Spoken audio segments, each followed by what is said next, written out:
Assalomu alaykum qarindoshlar, yaxshimisizlar? Bir qitimliq shu qanimizga xush keldinglar. Ko'pdan ko'p rahmat. Bugun mushtaq bir uzunroq bir film ishlab qoldik. Qalqasan ba'zi roli eshib ketish bilan aloqadorlik bo'lgan 10 savol javob.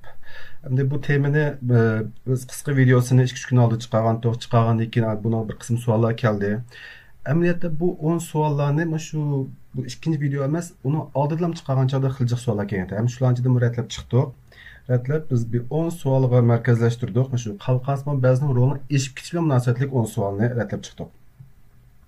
Endi boshqa qalqasman ba'zining rolini tushib ketishi yoki boshqa kesaklarni biz balki keyinroq videolarda yana qo'shib chiqishmizda savol javob shaklida chiqarishimiz mumkin. Ana asosligi bugun shu 10 savolni deyishmoqchi, mana shu temlar munosabat bo'lgan. Eng beshi deb qo'ygan gaplar yana shu oldin qitimli uzun video o'xshash qisqa filmni chiqib qo'yamidik. Bak uzrab ketdi ekan. Yana birisi qani agar film bak uzun bo'lib qolsa, men yana shunday vaqtlarni chiqarib qo'ymay, balkim oldingi bir soat filmni ko'rgan bo'lishinglar mumkin. Har qaysi minutlarni chiqarib qo'ymay, baslam aşağı bordi-chu. Hozir ishtiklan bir ko'rsatib qo'yayman. Masalan, bu film shuti. Masalan, bu 1 soatlik film. Buningki masalan qalqansman biz nima uchun yurt bilan munosabatga mazmun ko'makchi bo'lsangizlar, ma 12:38 degan men şey chiqarib qo'yman. Maqtim filmni aşağı chiqarib qo'ymoqchi. Bir bossangizlar, bu o'dlam shu yerdan boshlaydi. İkinci savol o'tdi. Bu bekrak yaxshi. Bo'ldi qarindoshlar, buni ko'rsatib deb shu ichib qo'ygandim. Mundarijsi mishadan mundarijni yozib qo'ydim endi ishiltimiz deb oqida. Masalan, qalqasman ba'zan rol eshib ketishi bu bir cho'ng bir fuqum. Uning ichida qaysi sabablar ko'p uchraydi. Uning sirgini qanday vaqt bu kasal shu bilinamiz. Uni qisqa film ichida qisqartmam so'zlab o'tdik. Balki men biraz uzunroq tushuntirishimiz mumkin. Masalan, yurak ichki so'q ketgan chog'da, ritm so'q ketgan chog'da degandek tafsilroq tushuntirmoqchi. Çünkü jiq kişiler sordu bunu. Onun sırt bir qancha savollar bor, ham haqiqiy ahvollar bor. Bir qancha Uyg'ur qarindoshlar uchun evet shu mening bir bemorim bor edi. Mushtaq ziyoda o'rtlab ketdi degan misollar keldi. Ashnama bir şey qo'shib o'tkitay deb o'yladim.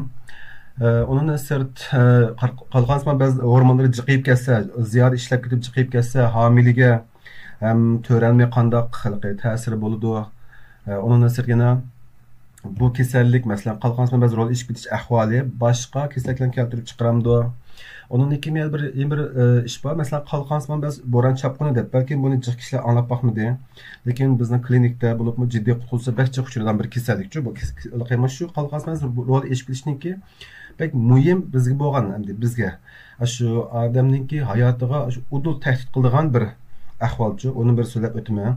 Meni jiddiy qutulush kasbim bo'lgandan keyin. Onun esa qanday oziqlanish kerak, qanday chiniqish kerak, bular biraz tushuntirib o'tamiz. Undan keyin yana operatsiya ahvollari bor. Butlay saqyamdi. Ham do'rini ishlatib to'g'riliq biraz narsalarni tushuntirmoqchi. Endi oldinlar eskartish, oldin film o'xshash deb qo'yishim kerak hamdi. Bir odam 100% o'xshab ketmaydi. Masalan, shu barmoqniki, miyadagi izmi bir-biriniki o'xshamagan o'xshash, har bir odam o'xshamagan o'xshash. Kasallik ahvollari o'xshamasligi mumkin. Masalan, bir kishida yurak ichki so'qishi mumkin, yana bir kishida boshqa bir masala ish surish alomatlari bo'lishi mumkin. Shunlashqa odam o'xshamaydi.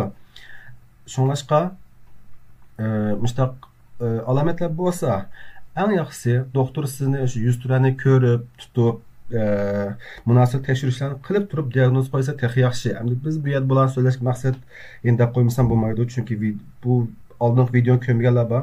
Buni qilishga maqsad shu asosligi qarindoshlarniki bir ko'rib, biroz bilimini kengaytirish maqsadida shildoq. Doktorning ko'z qarashi o'xshamaydi. Buni endi deb o'tgandim. Shu masalan jiddiy qutulish nuqtasini beklab turib ko'rma. Ichki kasallik nuqtasini beklab turib ko'rma. Boshqa doktorlar bor, masalanga oldin o'xshash dedim men. Uyg'ur tibbiyot doktorlariga o'xshash bo'lmaydi degandekchi. Ham bu mazmunlarni ham men 100% to'g'ri, cho'qim ishni deb tura olmayman. Chunki bu bir narsani 100% to'g'ri deb kelsak, xatolik chiqib qoldi ekan. Shu. Onun ise eğer bu bir saatlik film acaba uzun film işlep deb o'ylasangiz, uni oldida mana shu 5 minutlik qolgan ba'zi rol eshib ketish degan mana shu qisqa filmimizni bir ko'rib boqing.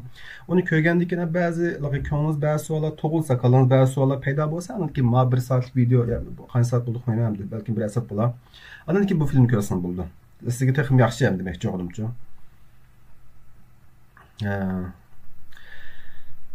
Hozir sizlarga 10 savolni bir qur deb chiqqandim. Mana cho'ng yozib qo'ydim menga. Birinchi savoldan boshlab ketlaymiz. Birinchi savolimiz qolqansman ba'zi roli eshib ketish bu cho'ng bir hukm. Buning ichida qaysilari ko'p uchraydi? Men buni filmning ichida so'zlab o'tgan bo'lmasa, qisqa filmning ichida bu yerda bekrak deyishimki sabab bu bizga jiq uchraydiganlar bir qancha bor. Bu Graves kasallik bir kasallik bor. Bu bir autoimmun kasalligichu. Autoimmun deb tushunsak bo'ldi. Auto o'z badan immunitet kasalligichu bu. Badanınızdaki mudofaa sistemasi sirqiy dunyodagi virus u bularga qarshi turadi, lekin badanınızdaki ba'zi organlarni dushman deb o'ylab qilib, badaningiz hujum qildi. Masalan, boshqalar hujum qildi ahvollar bor. Masalan, böbrek, jigar, teri degandekchu, oshqozon osti bezi degandek. Buning ichida Graves bir kasallik bor, ammo bo'lib mana shu qalqonsimon bezga hujum qildi. U yer hujum qilsa, o chaqda mana shu qalqonsimon bez yo'g'inab ketdi, rollari yaxshi ishlamay qoldi. Jiq hormon ishlab chiqardi. Chunki qalqonsimon bez qarshi turish uchun texnik kuchli ishlab ketdi.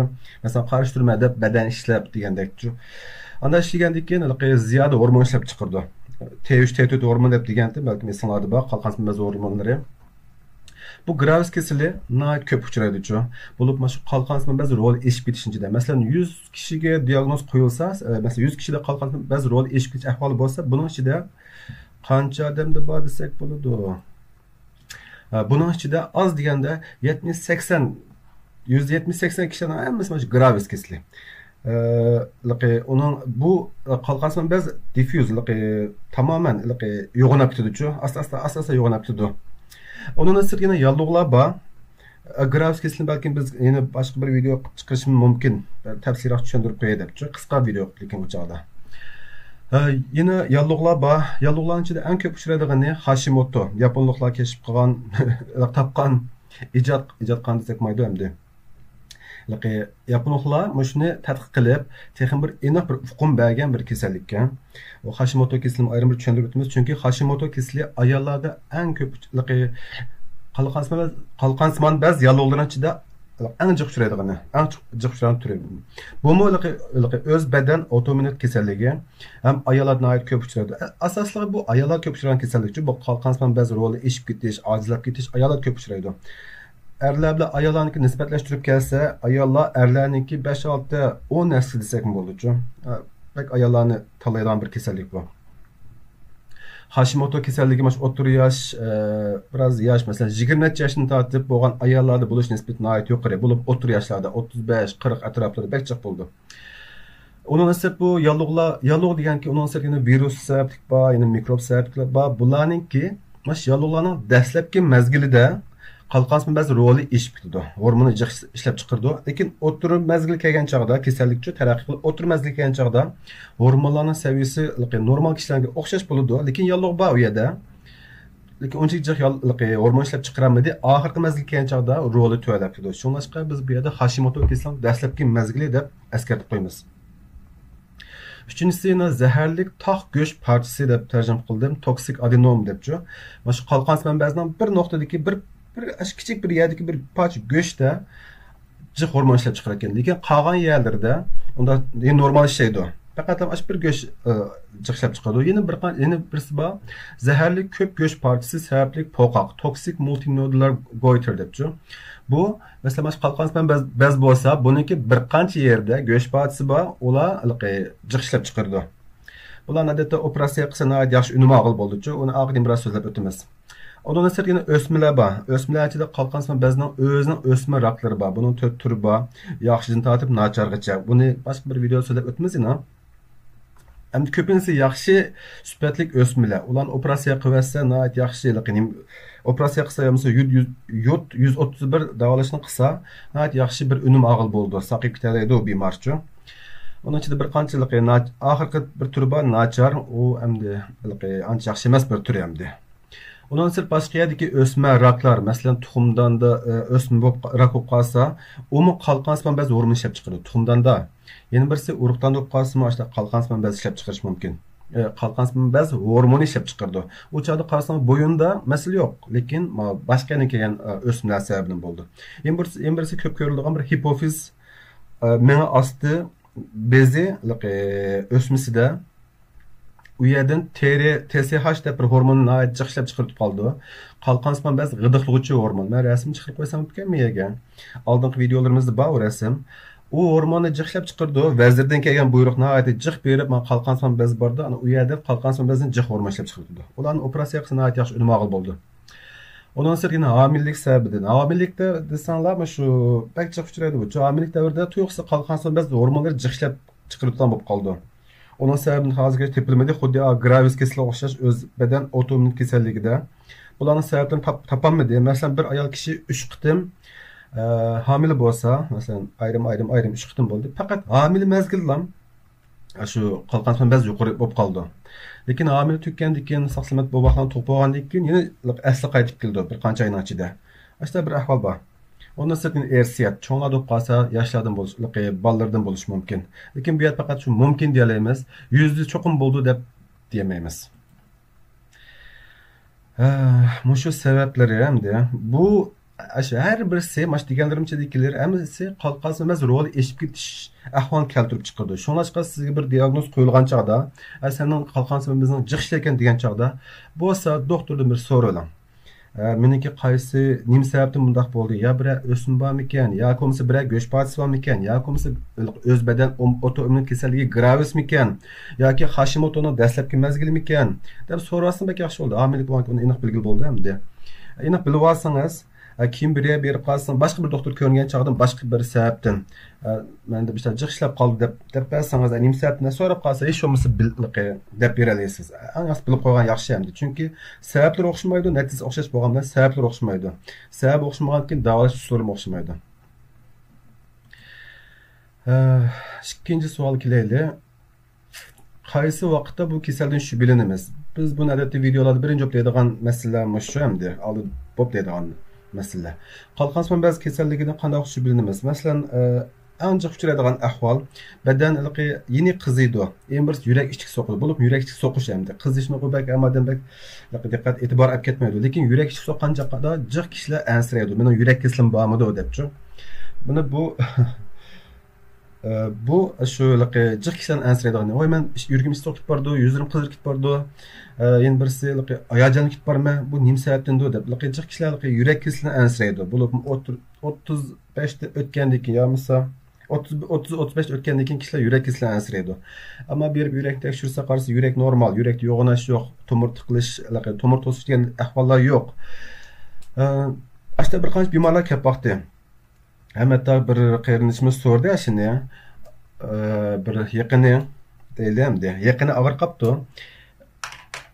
Yaqini og'ir qopdi. Shu yurak ichki so'qidi ekan, shuna hayajonli ekan bir narsalar bo'ldi ekan, bak yurakdan ansirabdi. Ya ko'z boshqa kasallik bormi debchi. Berib yurak tekshirsa yurak normal, hech qanday ahvollar yo'q. Faqat lekin esi kelmabdi. Doktor ya tavsiya qildimi, qilmadimi, yo tavsiya qancha diqqat qilmay qoldimi? U chaqda uqmabdi. Endi bir shikoyatdan keyin berib tekshirsa asli qalqan ispan bezni masala bor ekan. U hormon ziyoda ko'p ishlab chiqarib, odamning ashnoati yurak ritmsiz so'qib, ham ichki so'qidi, ham ritmsiz so'qidi. Ichki so'qish degani 120, 130, 150, hatta 200 bordan ahvollar bor. 200 borgan chaqda baklam odam ansiraydi, uni sal turgan so'zlab o'timiz, qalqan ispan biz bo'ron chapqindimi 200 chiqib qoldi-ku yurak so'qishi. Normalda 110, 120, 130 bu normal kishi nisbatan yuqori-ku bu. Ashta ichki so'qida ham ritmsiz so'qidi. Bir odam ishdik, bir odam nima orliqlari turaqsiz so'qidi-ku. Onun sir yuz asan qizirgan bo'lib qoldi, so'qdan asan qo'rqaydigan bo'lib qoldi. Birazdan bo'z tonlab ketdim deydigan bo'lib qoldi. Asan en birisi asan to'ymaydigan bo'lib qoldi. Doim 2 kilo yaplam turg'is keldi. Bu to'la 2 kilo bir kasallik bor, u yana shakar kasalligichu, qand kasali, qand seyish kasali, diabetmi deymiz, ana bir qancha sindir bor. Uningda mana shu jiqiydigan badni o'rtlakdan ahvollar bor. Qalqan ispan bezining asharaq. Pek to'la yeydi, o'g'irliq chapaqidi, bir ixtimda jiq yeydi degandek kunda 4-5 vaqt yeydi. Lekin badan eg'irligi tushib ketadi. Shunday jiq yeganiki biz yesak samirib qolmay qolamiz. Bular kishilarni samiramaydi. O'roq shu sunyaklar hattoki beldagi sunyaklar qovurg'alarim aniq ko'rinib qolgan darajada bo'lib qoldi. Ansirab ketimiz buni ya boshqa bir kasallik bormi yo kansermi, rak bormi deb ansiraymiz, lekin qarasak hech qanday boshqa kasallik yo'q, faqat qalqasimiz biz jiq ishlayotgan. Onun sırt taratninki soni jiqiydi, doim surdan bo'lib qoldi. Chunki oshqiliq 3 ay yo'llar jiq ishtikmidilar-chu. Bunday jiq alomat bo'lishiga sabab bu hormon, qalqansimaz hormoni butun badandagi hujayralarni harakatlantiradigan hormonchu. U jiq bo'lib kelsa shu butun badandagi barliq yerlar tez ishlaydi. Mengadan tortib yurak, so'ngak, teri hattoki. Shu. Ma'u nima jihatdan, masalan, menga dedi hozir uyqusizlik, asan hayajonlanish, jiddiylashish, doim urushqa qo'yib qilish degandek, gap qilish, hatto gah o'zim to'xtamaydigan ahvol bo'lib qoldi. Onun sirtgina kasal yig'ilashgan chog'da uyg'un davolash ahvollarini uyg'un davolash bo'lmay qolsa, bu uyg'un davolash deganimiz yoki bemor tekshirtib diagnozni qo'ydirmadi, yoki bo'lmasa doktor dori bergandan keyin dorini to'g'ri ishlatmadi, yerimni tashlab qo'ydi degandek. U chog'da mana shu bo'yin qismida yo'g'onab ketish bo'ldi. Chunki u jiq ishlagan siri yo'g'onaydi-chu. Chiniqqan siri-chu. Andan keyin texim eg'ir chekkan chog'da yurak chunki doim shu 110, 120, 150 ga so'qiyversa, yurak muskullari yo'g'onab ketadi, yurak yo'g'onash bo'ladi. Andan keyin bu yurak so'qivergandan keyin horidi-chu, yurak bir yer to'xtab qoldi demaymiz hamda istifa berish boshlaydi. To'xtadish men yer ketdim. Asli men 120 so'qsam bo'ldi, tik so'qsam bo'ldi, duk so'qsam bo'ldi deb orliqda bir shikirtini atmaydi. U xatarlikchu. Demek shu orliqda bir to'xtab qilishsa biz uchun xatarlik ahvollarni keltirib chiqadi. Dalash biraz to'xtagan chog'da odam bedini aniq his qiladi. Mana yurak qismida bir ritmsizlik bo'ldi, bir rahatsizlik bo'ldi deb cho'nqur nafas olg'ingiz keldi degandek. Andan keyin birisi mana shu qalqan biz jiq ishlab ketgan chog'da yurak zaiflashib boshlaydi. Andan keyin bu tuzlar, mana shu tuz nasal diqqat qilmay jiqlamay yotib qolsa putlar ishiydigan bo'ladi. Mana shular hammasi qalqan bizniki alomatlarining birisi. Alomatlari. Medya rasm, inglizcha rasm barkan chiqarib qo'ygandim. Yana birisi ko'z yo'g'onab turdi, asan talaydan bo'lib qoldi. Qo'llar titraydigan bo'lib qoldi. Puti shishni dedik. Doim nafas olgan chog'da qiynalib qoladi. Doim tomoq yesi keladi. Urushqa qo'yib qoldi mana. Eg'irlik tuvalab turdi. Chechi chudan bo'lib qoldi. Chechilar kuchsiz bo'lib qoldi-chu. Bu ko'pincha cho'nglar nisbatan deyilgan gaplar, kichik bolalarda hamda kichik bolalardan bo'ldi, qo'shimcha bo'lib kichik bolalarda aqliy iqtidori yaxshi nima taraqqiy qilmay qoldi. Uni aqlini so'zlab o'tamiz. Uchinchi masala kelayli. Uchinchi masala qalqansimon ba'zi roli eshib ketganda ziyoda o'rtash ko'rilamdi. Ziyoda deganda shakar kasallik bo'lish ehtimoli bormi? Bu masalani bu yerga qo'yishimga sabab bizning bir qarindosh so'rdi. Apsi yoshda kasallik bor ekan. Apsi asli xili bir tombul, badani xili bir yeganishgandek kiloluq ayol ekan to'qamdi. Bizning apimizdek hamda so'rgan odam hamda yechmanlar o'xshash bo'laymi. Hamda apsi mo xili semiz ekan to'qatan bir yerda kapto kelgandek ani bir mazli yenib turibdi. Yevropa bir davlat ekan. Andan keyin vatan bir qaytibdi. Qaytgandan keyin balam men işte bir qalqansman biz kesilib bo'lib qoldim degan narsani debdimi unutib qoldim hamda. Lekin kelgandan keyin apsini ko'rgan chog'da apsi ham bak o'rlab ketdi. Balkim 80 kilodan 55 kilolar chiqib qolgan bo'lishi mumkin. Andan keyin qarasa tomoq jiqiydan bo'lib qolgan. Qo'lida bir patmon dorilar bor, ichida har xil dorilar bor, shakar dorisi bor, qalqansman biz dorilar bor o'xshaydi o'xmidim. Andan shu Yevropa turadigan bir davlatni tekshirib ekan, tekshirsa, shakar kasallik yo'q ekan, Allohga shukr. Boshqa ansirgida kasallik yo'q ekan, lekin qalqansimon ba'zi ishlaydi ekan. Nihoyat o'xlab ketibdi, o'g'lish tomoq yeb oldi ekan, yegislam kelib turdi ekan. Bu qarinishimizmi shu ansirayotgan tomoqni berdi ekan endi. Ziyoda o'xlash ko'rildi. Bu nihoyat jiq samramaydi bunday kishilar, chunki bu apsnim samarati uchun xili tirish qilibdi. Lekin samamabdi. Jiq bemorlarimiz ashundoq. Ammiyada so'ragan qarinishimizni misol og'ash boshqa to'g'rilasam deb berishim sabab shu. Semiremeydi, oruqlam turdu. Bu çoğun bir mesele hamdi. Oruqsi yaxşı deyimiz yo'q, lekin bu oruq kishilar harakat qilgan chog'da oson yerib qolgan bu qalcha taxiri. Biz chiniq oruqlasak, masalan, xil bir kuchlik oruqlaymiz, zilva bo'lishga tirishimiz hamdi. Ama bu turli kishilar chiniqsa bo'lmaydi shu. Uni aqlini biraz deb o'tamiz. Ziyoda yegan chog'da shakar kasali bo'lish ehtimoli bormi? Bo'lish ehtimoli bor. Chunki ziyoda yedi deyli, badan uni qani mana beden onu yegan bilan uni oshqozonni singdirdi, oshqozon parchaydi, anandan berib uchaylarda singdirdi, sumirdi, bir narsalarni qiladi. U chaqda uningki shakar qimmati yuqorlab ketishi mumkin u chaqda. Shu vaqtida chunki doim yeb turdi. Bir kun 5 kun yegandan keyin 5 kun shakar yuqorlaydi. Shu vaqtning o'zida. Shakar yuqorlagandan keyin bu oshqozon osti bizni berib, insulin qo'yib berdi emasmi? İnsülin qo'yib bergan chog'da shakarni tushirish uchun bu doim ishlab qilgandan keyin bu boshqa hujayralar, masalan, uchaylik hujayralar, badanning boshqa hujayralar bu insulinga bo'lgan sezimchanligi tuvanlaydi. Tuvanlagandan keyin bu badandagi shakar yuqorib qoldi, asta-asta shakar kasali qilish ehtimoli bo'ldi. Bu bir sabab. Yana bir sababi shu tip 1 şeker kesili adet yaşlarda buldu. 30 yaştan kichikliklarda, mesela 30 yaşdan tuyan kishilar ko'proq bo'ldi. Tip 1 kesili degan bu mu bir auto öz beden immunitet kesili. Autoimmunity kesilligi deb qo'yamiz hamda inglizcha autoimmunity disease deb. Tip 1 diabet kesili bilan boshqa shu autoimmunitet kasalliklari bilan mushu qalqons manbaz gravis kesili bular birga ko'rish ehtimoli yuqori bo'ldi. Shunga bunday kishilar agar gravis kesili bo'lsa, qalqons manbaz roli ichib ketish kasalligi bo'lib qolsa, 3 oyda bir qon tekshirishlar bo'ladi, 3-4 oyda bir qitim. U chog'da mana shu shakar kesili bormi deb uni tekshirib qo'yish kerak. 3 oyda bir mana shu 3 oyning yoqi shakarim qandaroq ketib bordi debchi. Uning tekshirishning ismi H1A1C turishda dedim. Hemoglobin unutib qoldim bir narsa A1C deb. Bu shu qiningizdagi 3 oyning yoqi 2 oyning yoqi shakarni qanday seviyada ketib borganligini ko'rsatib beradigan bir xil tekshirish. Qanday tekshirgil bo'ldi? Turkiyada oila hekimlari, oila sog'liq o'chog'iga doktorlar tekshiradi, chiroyli paranglashni tekshirib qo'ydi. U yuqori bo'lsa, o chog'da asta-asta sizda shakar kasali bo'lishga boshladi deb tushunasiz bo'ldi. Faqat bir qitimni qo'ldimda tekshirish shakar bilan unda shakar kasali bor yo'qni digilolmaydi. %50 vaqtlar digilolmaydi. Chunki ba'zi yuqori, ba'zi tuyan bo'lishi mumkin.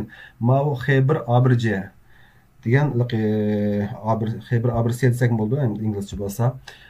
Butun dunyoda shu taraqqiy qilayotgan davlatlar hammasi tekshiradi. Yevropani tekshiradi, Amerikani tekshiradi. Turkiyada tekshiradi, mana shuni tekshirib boqsa bo'ldi. Faqat bir qitimlik shakar emas, balki bu 3 oylik shakarniki saviyasini ko'rsatadi. Shunga buni bir tavsiya qilib qo'yishimdagi yeri shu. Ziyoda degan chog'da shakar kasali bo'lish ehtimoli bormi? Shu bo'lish ehtimoli bor chataqiri. Shunga diqqat qilib turish kerak. 4-savolimiz. Qalqons manbaz homiliga to'ralmaga ziyni bormi? Ziyni nima? Homila onada qalqons manbaz roli eshib ketish bo'lsa, tug'ilgan bu vaqtda qanday alomatlar bo'ladi? Savol ajoyib uzun istimli. Endi qarindoshlar, bu kasallik ayollarda jiq bo'lgandan keyin ayolimizni yaxshi asrashimiz kerak endi. To'y qilgandan keyin bir vazifa, mas'uliyat erlar bo'ldi-chu endi. Shunlashqa ham mushtaq ayollar jiq bo'lgan kasalliklarni, chunki erlarning kasalliklar jiq, erlarda bo'lgan kasalliklar mi? Ayollar bo'lmaydigan, erlarda bo'lgan kasalliklar jiq. Ammo bu kasallik ayollar bo'lganki, ayollarning bedeni nozik bo'ldi, qalqons manbaz muhim endi-chu. Bunu bilib qo'yish kerak asosligi. Qalqons manbaz roli eshib ketsa, hormonlar badan jiqlab ketsa, homila qilishda tashlashidi. Homila qilolmaydi-chu. Ay bola tushib ketib qoldi chataqiri. Adamdan keyin homila qoldim deyli, homila qolgandan keyin bola tushib ketib qoldi yana. 5-3 oyda o'tirdiki, xalqin biroq tushib ketish ehtimoli bo'ldi agar hormon tamponsiz bo'lsa. Yana birisi homila mezgilda eklamsi, preeklamsi deb bir kasalliklar bor. Homila mezgilga yuqori qon besimi-chu u. U ahvol bo'lish ehtimoli bor. Agar homila mezgilda yuqori qon besimi bo'lib qolsa, kichik tarafda oqsil bo'lib qolsa, o chog'da homilaniki to'ralmaning chiqib ketish ehtimoligi bo'ldi. Bu bir yaxshi emas ahvolchi. Ondan sirt yana g'ayri homila bo'lish ehtimoli bo'ldi, beshik kichik bo'lish ehtimoli bo'ldi, nerv sistemasi taraqqiy qilishi oz bo'lib qoldimi, to'ralma deyapmiz, qo'saqning ichidagi vaqti 9 oyning ichida. Chunki bala şu anının bedeninde hormonlar alıdı şunda ama hormon ağını bilen nait köp hormonlar evetken çağda bedeni bir normal taraqqi oldu. İşlep çıkarılan ma qosahtiki amilni suyunu jiq işlep çıkartıp qalsa ma meňelere itilmeydan bolup qaldı. Qo'llari bir yerlarga chiң beden yo'g'inab ketib bu vaqtning ichi yo yo'g'inabdi yo kichlab ketdi turaqsiz bo'lib qoldi. Tug'ilgan chog'da bu vaqtni qo'li oldi kep qilish ehtimoli bo'ldi. Bu vaqtni qo'li oldi kep qolsa u chog'da muskullarning suynaklarni sunish ehtimoli bo'ldi. Bu vaqtda qalqan son ba'zi hormonlar tuvam qilish ehtimoli bo'ldi. Chunki anadan kelgan hormon bakchiq. Kelgandan keyin bu vaqtniki bedanni mana shu to'ralman bedanni o'ylab ay to'xta bu bizde hormon jiqqan amsa bu qalqan son ba'ziniki taraqqilishini taraqqiy qilmasin bo'ldi ekan deb o'ylab anda xiyol bo'lib qoldi-chu. Beden ashta to'ramni ashta o'ylab qoldi. Anda o'ylagandan keyin bu vaqtniki qalqan son bezi shakllanmaydi, shakllansa kichik bo'lib qoldi. O'zining rolini joriy qildirolmaydi. Undan sir anadan ki agar gravis bo'lib qolsa, o'z beden autoimmun kasallik bo'lib qolsa, u kichik antikor deb bir narsa bor-chu. Uni keyingi darslarda yana tafsil so'zlab qilib bor. Qiziqarli narsa u. Agar anida gravis kasallik bo'lib qolsa, shu o'z beden immunitet autoimmunitet kasallik bo'lib qolsa, o chaqda shu ba'zi faktorlar, ba'zi kichik aqsillar kelib balaninki beden ichidagi bu qalqan son ba'ziga hujum qilish boshlaydi. Ananinki bo'yniga hujum qildi-ku, berib balaninkini hujum qildi. Balının eğilik tömbe qilish mumkin. Chunki nihoyatda jiq ishlab ketmasmi badan mana shu to'ramniki qo'saqchidan jiq ishlab ketdi yo biz to'g'lankin jiq ishlab ketdi badanda hormonlar jiq bo'lib qolsa, o chog'da badan eğilik tömbe qoldi. Kichik tug'ilib qoldi. Eng muhim birsi kichik balniki chichini aytaylik nima bo'lib qoldi. Bir xil nachar rangsiz, ranglik emas, kuchlik emas. Kuchsiz bir chash bo'lib qoldi. Eng birisi muhim birisi bu vaqtdan tish chiqmay qoldi. Normalda 3-4-oydan boshlab tishlarning asta-asta chiqish vaqti bo'ldi-chu bu vaqtlarga. Ba'ziniki tug'ilishdan oldin chiqdi tishlari-chu. Ba'zi vaqtlarda u bir kasallik emas. Ammo shu qalqasman ba'zi hormonlar tamponsiz bo'lib qolsa, yo to'yga yuqirib qolsa, tish chiqish mas'ul bo'lishi mumkin. Bola viji ko'p qoldi. Agar bola normal tug'ildi deyli, asta-asta cho'ng bo'lishga boshladi deyli, lekin badan yaxshi o'smay qoldi. Diqqatini yig'olmaydigan bo'lib qoldi degandek. Mana bu nima? Hamil vaqtida ananing badaniga kelgan o'z badan autoimmunitet faktorlari, kichik aqsil moddalar bolaning badaniga kirib, bolaning badaniga hujum qilish boshladi. Rasmda mana ko'zlari yo'g'on, burni yo'g'on. Qalqan son ba'zi rasm chiqarib qo'yibdi, mana bu ahvol bo'ldi. 5-savol. 5-savolda bu qalqan son ba'zi roli eshib ketish sababli boshqa kasalliklar kelib chiqamdi. Qanday ergashma kasalliklari bor? Ergashma kasalliklarida biz abayda o'tdik, shakar bo'lib qolish ehtimolligi bor. Onun sırt yürek ritmi tezlib ketishdi do'qabay, alomatlanishida. U sababli yurak yo'g'inab ketish, u sababli yurak zaiflash kelib chiqadi. Bu bir ergashma kasalligi. Yana birisi ko'z pultib chiqadi. Ko'zni pultib chiqishining sababi orqada deyishim mumkin-ku deyman. Bu nima? O'z badan autoimmun kasalligi bo'lib qolsa, yoki masalan shu hormon doim yuqirib qolsa, limfosit deb bir limfa hujayralari bor. U berib ko'zning orqadagi muskullarga, nervlarga o'ltirib oldi. U yana buzish boshlaydi. Anani ko'z asta-asta pultib oldi chiqish boshlaydi. Bunda yo'q bo'lib qoldi. Hali aniq his qilib bo'ldi-chu. U kasallik ko'rinish, u ko'z pultib chiqsa, ko'rinishdan biroz sat. Burun vaqtlarda operatsiya qilish tajribalari uncha jiq emasdi. Hozir operatsiya tajribalari jiqaygan sari texnikalar shu nima bo'lgan sari taraqqiy qilgan sari hozir operatsiya qilib ko'zni joyi qo'yishga tirishadi. Endi jiq kasalliklarda natijalik nimalarni qo'lga olib bo'ldi-chu.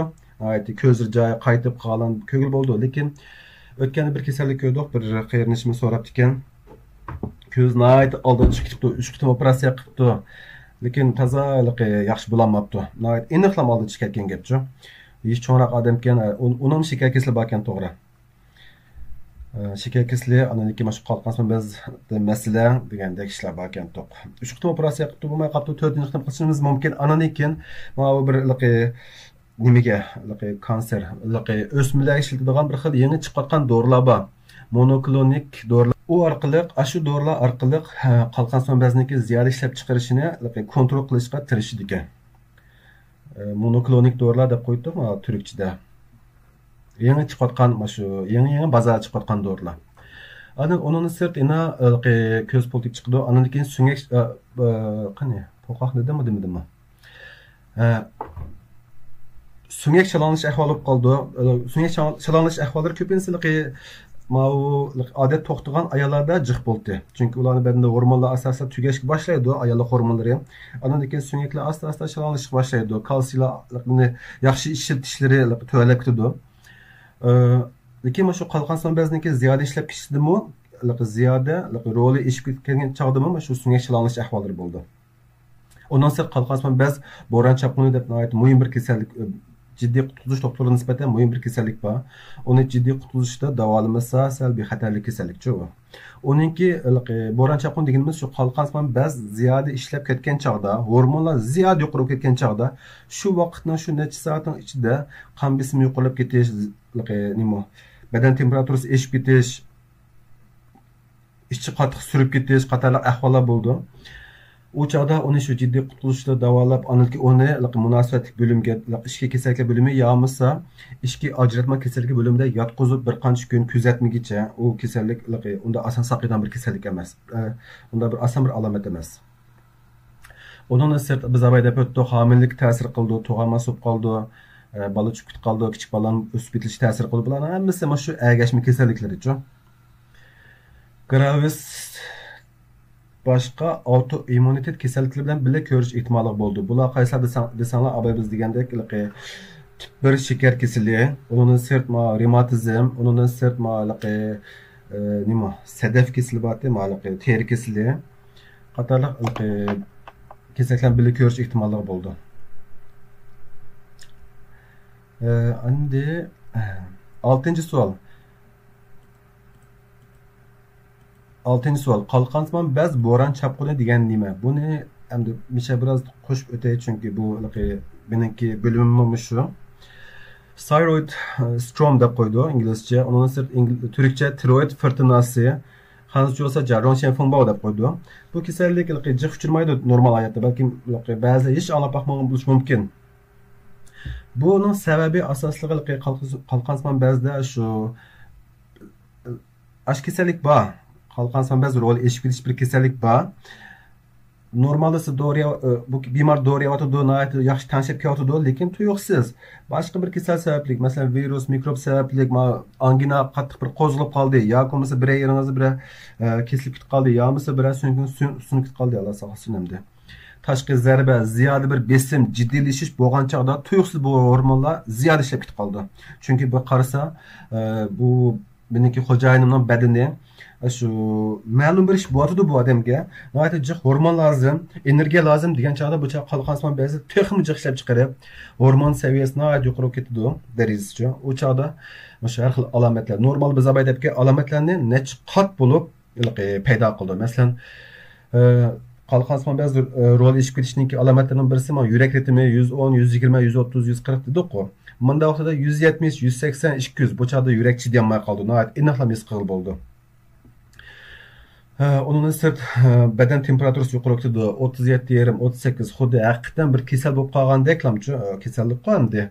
Bir lekin yolliqlik kasallikdekchi ifodani berdi.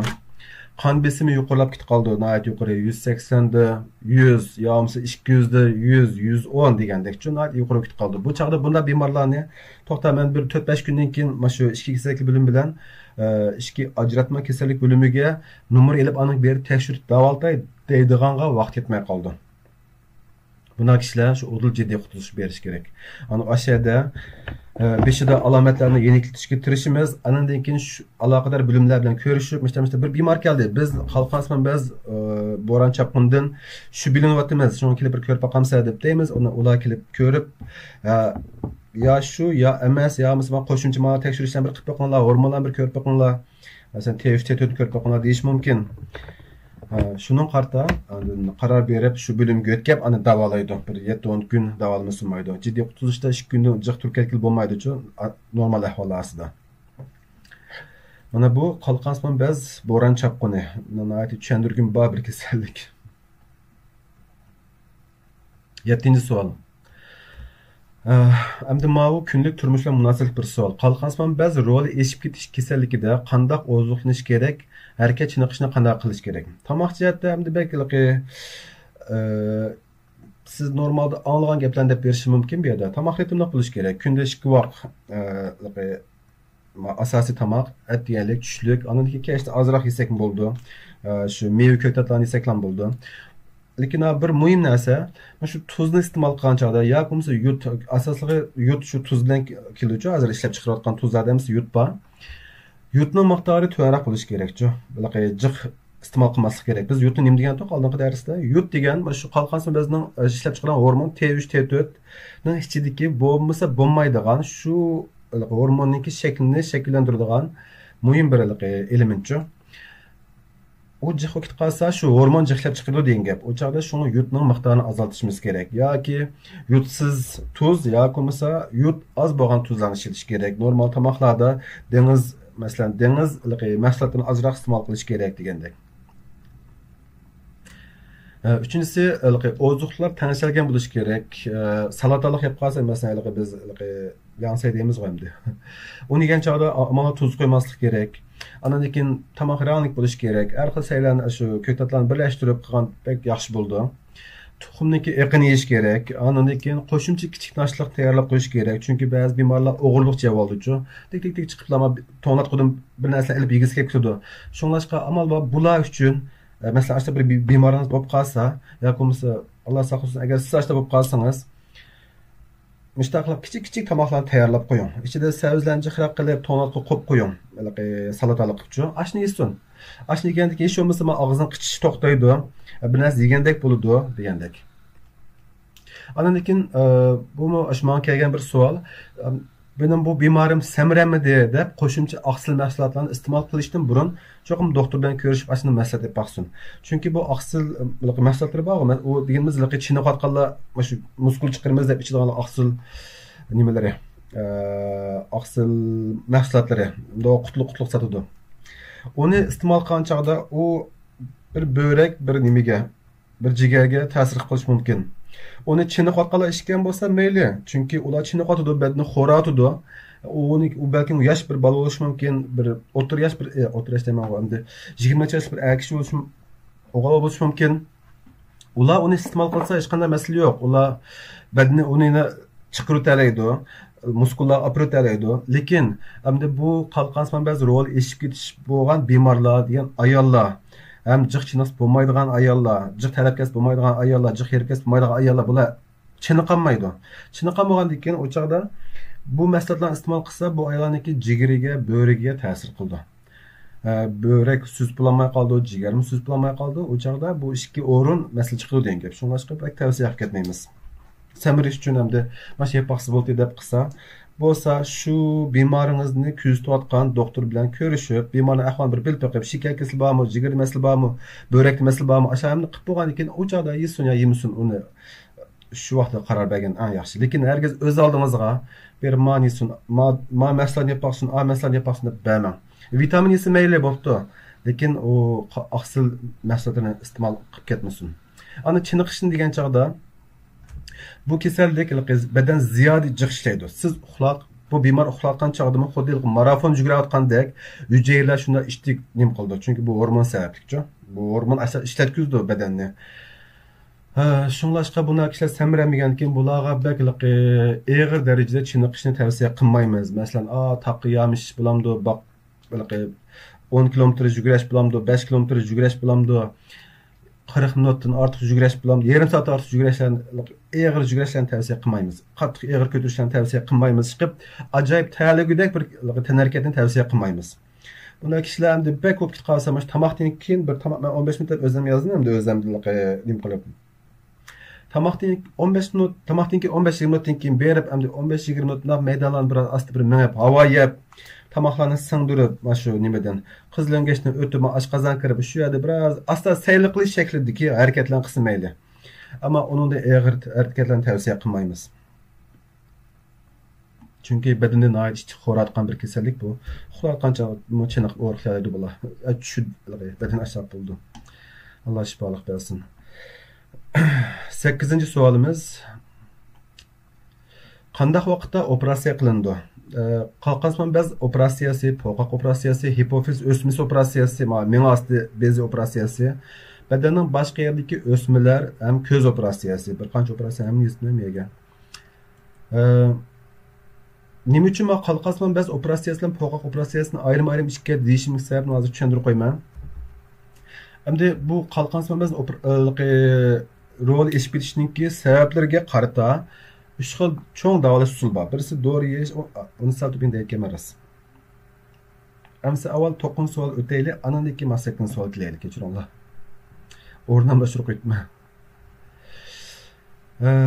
Mayadan başlayalım. 9 savol. Qalqansman bez roli eshib ketish butlay saqlash ehtimolligi bormi? Bu nihoyat ko'p kishilar so'raydigan bir savol. Hem faqatlam qalqansman bez kesillam uchun emas, boshqa qon besimi, yurak kasalliği, revmatizm, teri kasalliklari, o kasal, bu kasal bemorlarning birinchi eng kuyundigan eng bilgis bor savol bu kasal saqlayamdi.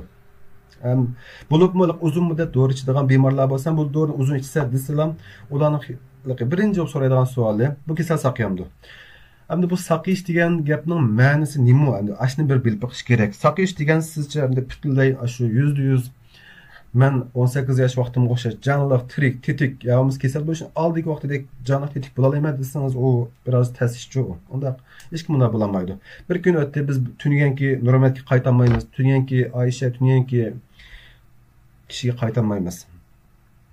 O'zgarib turdi. Endi bu kasallik bilan qalqansman bez roli asliga qaytganlar bor. Bir qism kishilar saqlaydi.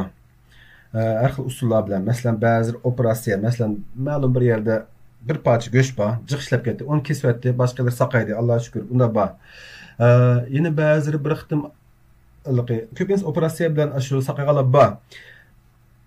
Ham yana ba'zi mana shu homila mezgilda qalqansman bez hormoni yuqorilab ketdi. Andan keyin tug'ib bo'ldi, 1-2 oy yoki bo'lmasa yarim yil, 1 yil dori yedi, andan keyin saqlaganlar bor. Kilar ma'mil bo'lgancha yana bo'lib, yana saqlaganlar bor. Endi bu odam yilda bir tug'maydi emasmi? Ya 2 kun tug'a, yo 3 kun tug'a, Alloh bersa 5-6 tug'a, tug'gandan keyin 5 yil, 7 yil, 10 yil deylik. 40 necha yoshga kirganki, balkim bu qayta homil bo'lmagandan keyin unda kishilar saqlab qoldi. Ammo ko'pincha kishilar saqlaymaydi, rostini saqlaymaydi. Autoimmun sabab bo'lgan kishilarni ko'pincha saqlaymaydi. Shunga saqlamaydi degan bilan, lekin shu dorini yaxshi iste'mol qilish, badanni yaxshi kontrol qilish, 3 oyda 6 oy bir tekshirish orqali turmushingizga o'zgarish kirgizish orqali nihoyat yaxshi kontrol qilib, texi ba'zi saq kishilardan saq yashay olasiz. Shakar kasallik shundoq, qon besim kasallik shundoq. Endi buni tushunganlar tushunadi bu gapimni. Shunga men %100 shu chestay nihoyat pappagiz bo'lib ketma degil bo'lmaydi. Hammadan bir kasal bor. Bir yerda bir kasal bo'ldi, demak u yerda bir zaxm ko'rdi-chu. Mayli qanday bo'lsin zaxm ko'rdi.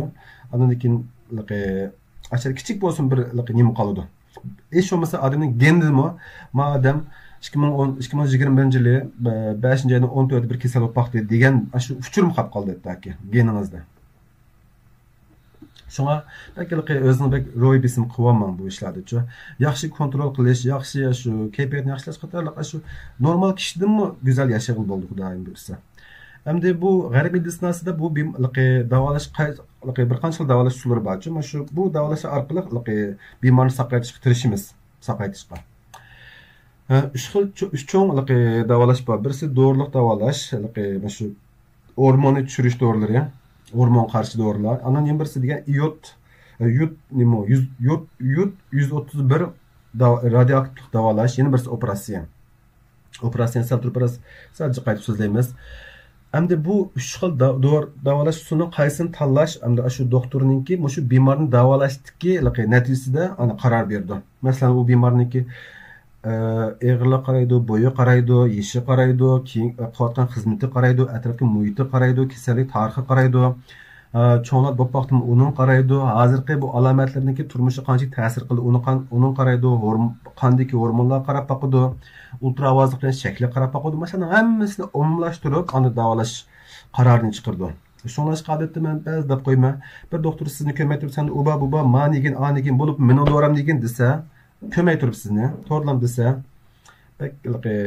yo'qman bo'lsa o'zingizniki sog'lomlik uchun undaq ketma endi jiq kishilar doktorlar haqiqiy doktorlarni deyapman endi haqiqiy doktorlar o'zining tajribasi bilan 8-10 yillik 20 yillik tajribasi bilan sizga yaxshi maslahat berishga tirishadi ammo eng yaxshisi sizmi doktorni qiynamang haqiqiy dori ilib og'zingizda bir dorini qaror berishdan oldida ya shu doktor berib ko'rining yuz turani ko'rishalasizmi bir ko'rishib sizni tutqizib sizlar bo'yinlarni tutmoqsin sizni bir ko'rgandan keyin qaror ba'zi texim yaxshi bo'ldi ba'zi doktorlar qiynaldi masalanga shunga ba'zi bemorlarni so'rayman uni buni deb bering deb desam qarishtirib ya jil oldu ya siqildi ya bo'lmasa ajab yaxshi jiq so'radingiz deydi har xil javoblar keldi ammo sizningki barliq umumiy ahvolingizni biladigandan keyin sizga yaxshi diagnoz qo'yib sizni bir yaxshi davolashga tirisha oladi shunga bu jihatga diqqat qilish kerak Endi doğrulukta yeni qalqansimon bez hormon tönültüğün doğrular var. Bu doğrular mesela qalqansimon bezininki şeklini buzmaydı. İlimlik bir xil davalaşçı o. PTU deb bir doğru var. Propylturasil tilim yaxshi kelmaydi bunaqa. Metimazol degan doğrular var. Bular ilimlik davalaşlarçı bular. Qalqansimon bezingizniki şeklini buzmaydı. Endi uni uzun mezgilroq ichib qolsangiz, 20 yil, 1 yil, 2 yil ba'zi kishilar umr bo'yi degandekchi. Ana ikkinchisi yurt 131 dorisi orqali radioaktivlik davolash. Buni to'rlardan topa olasizlar. To'rdan mana shu iodin 131 terapiya, yo'qsa turkcha radioaktiv iod 131 terapiya deb izlab baxsinglar ko'ra olasizlar.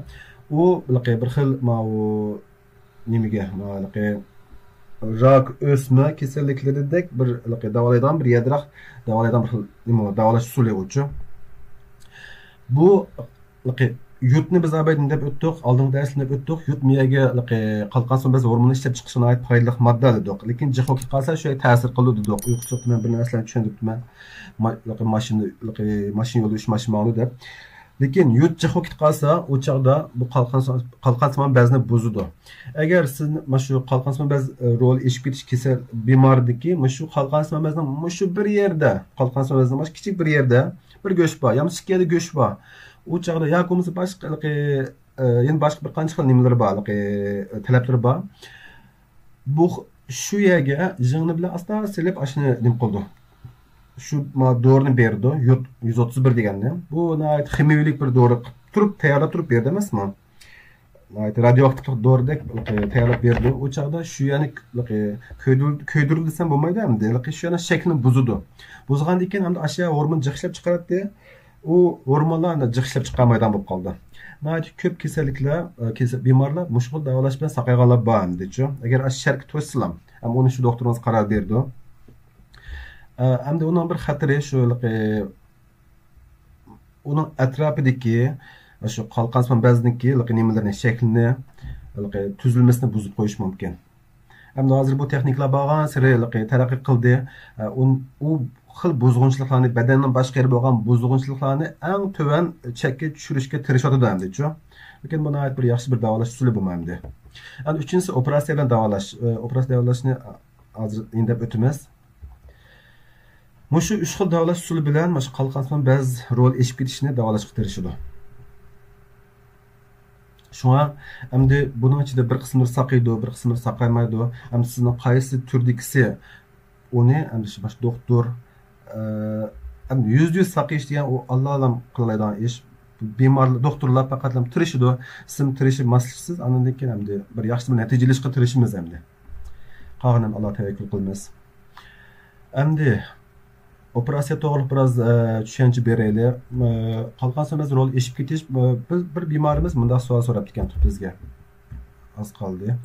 Bir bemorimiz Uyg'ur bemorimiz. Bir Uyg'ur bemorimiz bunday bir savol so'radi bizdan. O'zi ahvolini deb berdi. Xush bo'ldim. Shu orqali bizning Asli müstaq kişiler var diye. Bu film tayyorligimiz yaxshi deganni xo'sh bo'lamiz. Bir bemor mush qalqansimon bazning sababi ma'lumki miya osti o'smasi, miya osti bezi o'smasi, hipofiz o'smasi sababli ashadagi o'sma bo'lib qolib, shu yerda bir qancha hormonlar ishlab chiqarib, u hormonlar bo'lib ichidagi TSH, qalqansimon bez g'idiqlovchi hormonni jiqraq ishlab chiqarib o'tib, u berib qalqansimon bezdan TH4 jiq ishlab chiqardi ekan. Shunga 3 qitim operatsiya kiribdi. Allah shifolik bersin. 3 qitim kirgandan keyin 3 qitim operatsiya qilibdi. Yaqinda tekshirib o'tdi. Balki men qayta cho'ngib qoldim. Bilgil bo'lmaydi hamda. Tekshirib turgan yaxshi uning uchun. Ba'zi kishilar mustaq kasallik bilan umr bo'yi jang qilish kerak hamda. Har xil kasalliklar bilan. Shunbek ko'nglingizni yerim qilmang. Tirishib shu davolash stressaq bo'ldi. Beşinci başlayalım. Qalqansimon bez operatsiyasidan po'qoq operatsiyasi. Qalqansimon bez operatsiyasi hamda biz abayda o'tgan qalqansimon bezdagi bir go'sht bor. U go'sht ziyoda ko'p nima ishlab chiqardi, hormon ishlab chiqardi. Biz uni kesib olsak, yo'qolib ketishi mumkin. Yaxshi bir natija olishimiz mumkin. Hamda po'qoq operatsiyasi deganimiz boshqa yerlar yaxshi emasmi? Po'qoq operatsiyasi deganimiz qalqansimon bez shu ziyoda ko'p ishlab chiqarib, doim ishlayverib, yo'qolib ketgandan keyin unda yo'qolib qoldi. Shuni oldin chiqib degandek misha ko'rinishda satib qoldi. Balkim bu yerdagi hormon uncha jiq ishlab chiqarmadi. Balkim saviyadan biroz ham yuqori ketdi, ammo yo'qolib ketdi bu ya. Yo'qolgandan keyin asl dori bilan kontrol qilib bo'ladi bularni. Biz normalda agar dori bilan kontrol qilib bo'lsa, ko'pincha ahvolda dori bilan kontrol qilish tirishimiz. Kesib yumaydi deb. Chunki kesgandan keyin u yer degan jiran oqidi yalug'lanish ehtimoligi bor. Badanga zaxmni eng ozg'i tushirishga tirishimiz hamda umumiy jihatdan o'ylash turibchi. Po'qa qolib qoldi. Ko'rinishi nihoyat sart, bu odam sirq chiqadi, normal turmushi bor. Har xil o'pchorisi bor, sotsial ishlari bor. Ba'zilar yaxshi ko'rmaydi o'zini bu shaklini uchun. O chog'da bunday kishilar operatsiyani umid qildi. U operatsiya qilgandan keyin shu sart ko'ringan qismini o'tadi. Yana normal ko'rinishga qaytishga tirishadi. Ana hipofiz o'smasi deganimiz miya osti bezi o'smasi biz abaydab o'tdik. Bir bemorimizda 3 qitim operatsiya o'tdi degandekchi. Unda kishilar xiljaq asli. Bu hipofiz o'smasi, men rasm to'g'ri. Men rasm ishlab chiqarib qo'ydim. Men biroz rasm ishlash amroq uyg'urcha bo'lsin deb, chiroyli bo'lsin deb umid qilmashni. Kesishdan burun mana qalqansimon bez sol tarafdagisi birinchi, ikkinchisi asta bir tarafdan mana shuni beshida qon tomirlarini kesib evilib, ana u yerdagi mana shu nima bu qon tomirlarini yaxshi kontrol qilmasa qon bekishlik chichrab chiqqan ish borchu. Adandan keyin u yerdan qalqansimon bezni asta olamiz, ustidan pastga yotgan nim qatlagandek, dastan qatlagandek qatlaymiz bir tarafdanchu. Aslında qatlab chiqaramiz, tomirlar bekda diqqat qilamiz. Anadagi bir tarafdan o'xshash qilamiz, butunlay evatimiz degandekchi. Butunlay evatgandan keyin qalqansimon bez qanmaydi. Asli odatda bu qalqansimon bezning oqida qalqansimon yon bez boti, kalsiy bilan munosabatli. Buni keyingi darsda so'zlashimiz mumkin. Qalqansimon bez bo'lmagandan keyin hormon lozim. Bu hormonni o'chaqda teshidan olamiz, dori bilan olamiz. Qalqansimon bez hormoni. Shunday ish. Endi qalqansimon bez operatsiyasining sababi shu qilish usullari shu. Endi bu bek tafsiliy kirmadik. İşimiz müşteriş bakan deb bilinglar. Endi hipofiz shu miya osti bezichu. Qani asta qachib turasizim. Hipofiz shu miya osti o'smiligi mana mash kichik miyaning ichining bir yerda biz oldingi dars degan podshoh vazirning ichidagi vazir bu. Vazir. Bu yerda 5-ci hormon ishlab chiqardi. ACTH, TSH, LH, FSH, yana qaysilari bor? Prolaktin degan bir muncha hormonlar bor. Bu hormonlar badan har qaysi yerlari berib, ba'zi masalan FSH, LH degan erlarning ayollarniki nimasiga, urug'dan tuxumdanki normal hormonlar ishlab chiqarishga ta'sir qilib turdi. Chiqib asha kontrol qilib turdi. Andan keyin nimalar bor?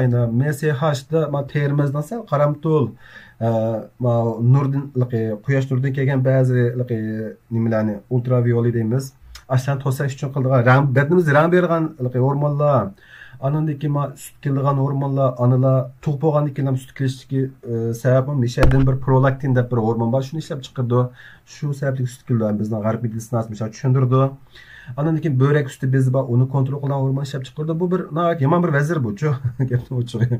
Bu yerde bir ösme ya ki yoğunlaşıp kalsa şu küçük yani ki küçük bir yerde nima bo'lib qolsa, o'smib qolsa, shu yerda nima ishlab chiqqan bo'lg'aydi, balki börek ustini kontrol qilgan hormon ishlab chiqqansa, u hormon jahlab ketdi. Qayerda bo'lsa, qaysi hormon, shu hormonlar jahlab ketib qoldi.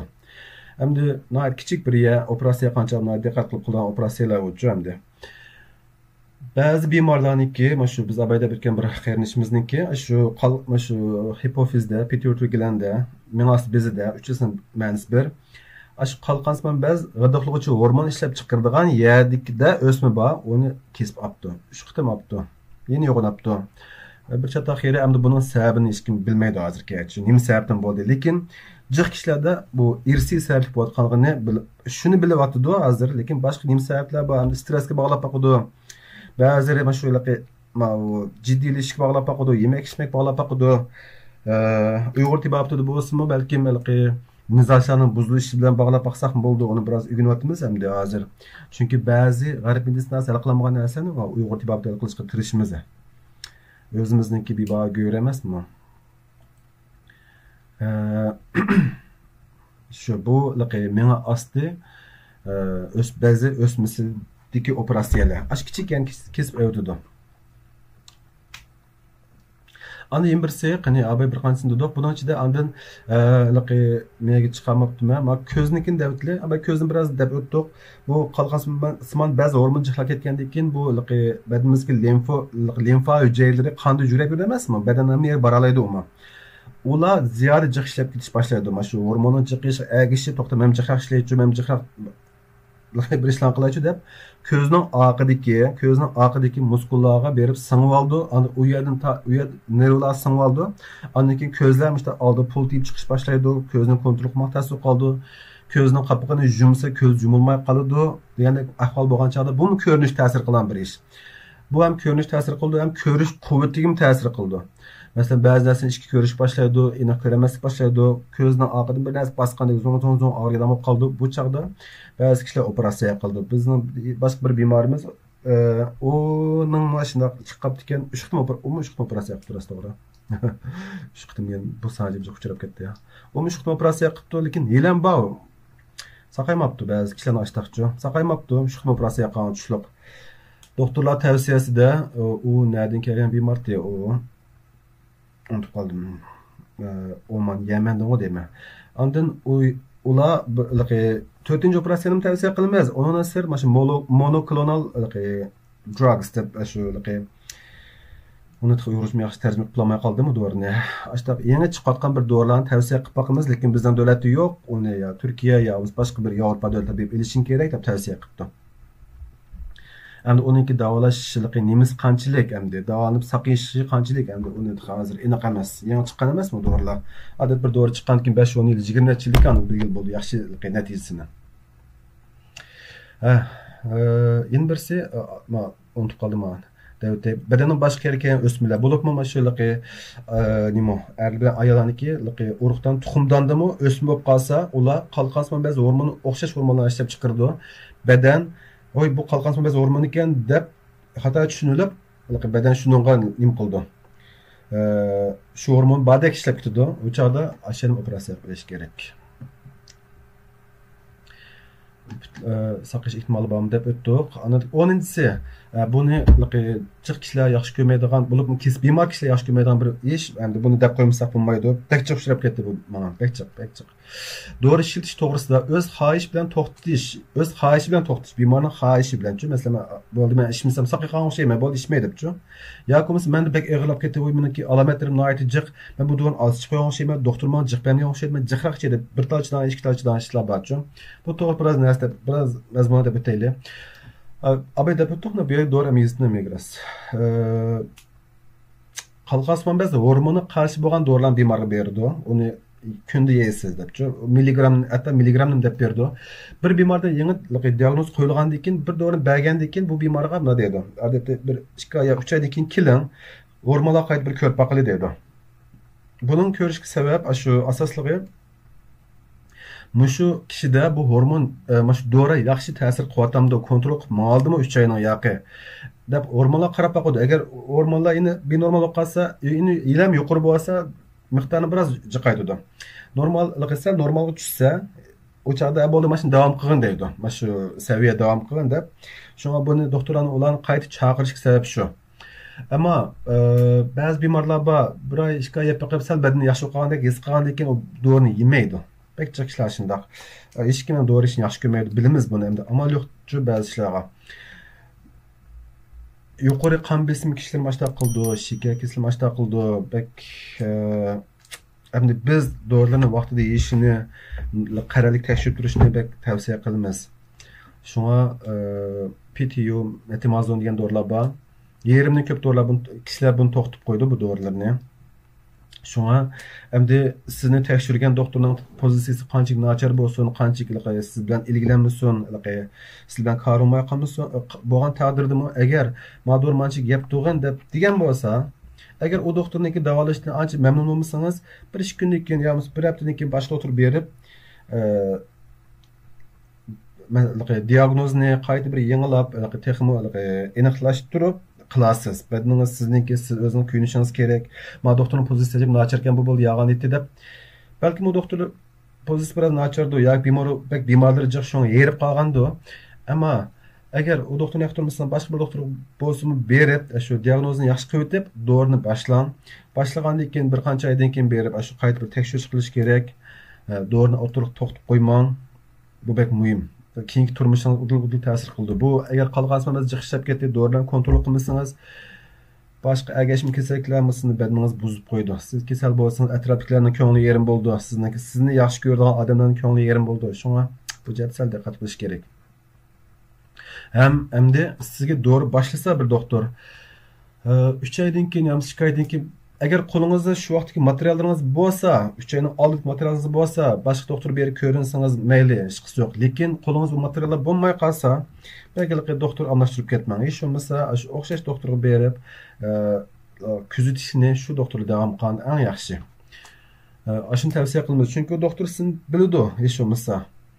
Sizning kasal ahvolingizni biladi, hech bo'lmasa kompyuter sistemi salsa, burunqi ahvolingiz chiqadi, to'g'ri men ko'rib deb esi keladi, qanday qilishni biladi. Shunga bek doktor almashtirishni tavsiya qilib ketmaymiz. Ana yin birisi dori bergan doktor normalda 3 oyda, 6 oyda bir qitim bedaningiz qolgansiz ba'zi hormonlarni ko'rib boqadi. Qaysi hormonlar desang TSH, T3, T4lar. Hamda Graves kasali, Hashimoto kasalliklarida bularda o'z badan autoimmunit kasali bo'lg'achqa, mushu TSH, T3, T4lardan sirt yana shu auto antikor deb bir xil moddalar bor, bir xil badanga hujum qiladigan moddalar bor. Balki bu vaqtning rasmini bordi u. Bir ko'rsatib qo'yayım. Buni men bir ayrim bir dars qilib so'zlashmak o'ylashatmoqchim. Mana ko'klari shu. Uni mi ko'rib boqadigan usullar bor, uni mi ko'rib boqadi, shu orqali diagnoz texnik yaxshi qilishga tirishadi.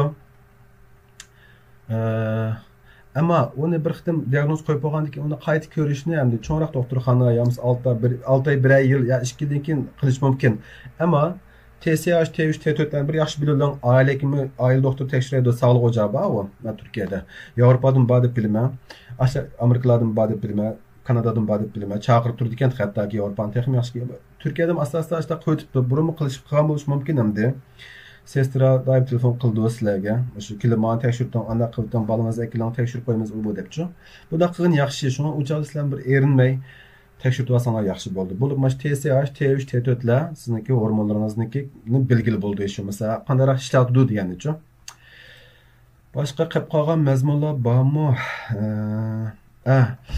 Tekshirish usuli, oldinish usullarini biz 5 minutlik videoning ichida so'zlab o'tdik. Ularni qayta ko'rib boqinglar, bu yerda qayta o'tmayli hamda. Bak, bu uzrab ketdi bir soatdan bu 1 soatdan ishib turdi. Ko'pdan ko'p rahmat. Mush 10 soat bilan ishni oxirlashtiraylik. Boshqani bilmoqchi bo'lgan nuqtalar bo'lsa so'z qoldirsanlar bo'ladi. Hammalar salomat bo'linglar. virus mezgilde doğru işletken bolsanız to'xtab qo'ymanglar. O'zinglar yaxshi bek yaxshi asranglar. Beden yaxshi bo'lsa, yana shu gap. O'zinglar umid qilgan kishilar bilan ko'rishasizlar. Shu. Qanımızga mushtirib qo'yinglar, bizni qo'llab qo'yinglar, madad beringlar. Sizlar madad qilsanglar, biz texnik tirishib ketamiz. Bo'ldi, hamsa ko'rish salomat bo'linglar. Allohga emanet qilinglar.